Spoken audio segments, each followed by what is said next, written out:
Good morning! On se retrouve aujourd'hui pour un tuto de méthodologie. Nous allons voir ensemble comment faire pour comparer des documents en anglais.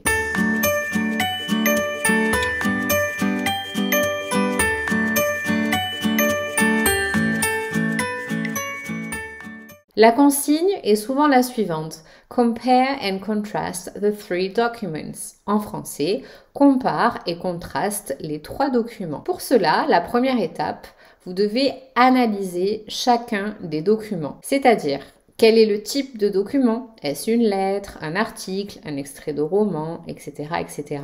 Mais également le paratexte, c'est-à-dire tout ce qui se trouve autour de ce texte. L'auteur, la date, la période, la source, pourquoi pas une éventuelle illustration. Pour l'étape 2, vous devez repérer les éléments similaires et les différences entre les documents. Entre le document 1 et le document 2, entre le document 1 et le document 3, et enfin entre le document 2 et le document 3. Vous devez faire un tableau, ce sera beaucoup plus simple, et comme ça, vous n'oublierez aucun élément. L'étape numéro 3, vous devez pour chaque document trouver les problématiques et les thématiques et les classer. Quelles sont les problématiques communes aux trois documents, les problématiques spécifiques à chacun des documents et enfin les problématiques complémentaires. Étape numéro 4, pensez à utiliser les expressions et les connecteurs logiques ou link words de comparaison tels que contrary to, as opposed to, unlike, whereas, while, to be different to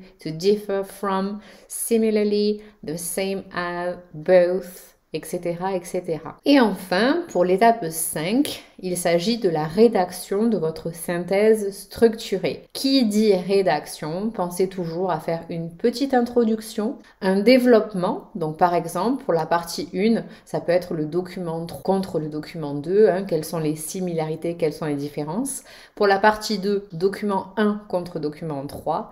Et la partie 3, document 2 contre le document 3. Et n'oubliez pas de faire une petite conclusion comme d'habitude. Si vous suivez ce plan-là, vous n'oublierez aucun élément. Conseil de réussite, les questions compare and contrast sont généralement importantes car beaucoup de points sont attribués. Donc pensez à ne pas négliger ces questions-là. Pensez également à traiter tous les documents, d'où la stratégie, document 1 contre document 2, document 1 contre document 3 et document 2 contre document 3. Similarité et différence.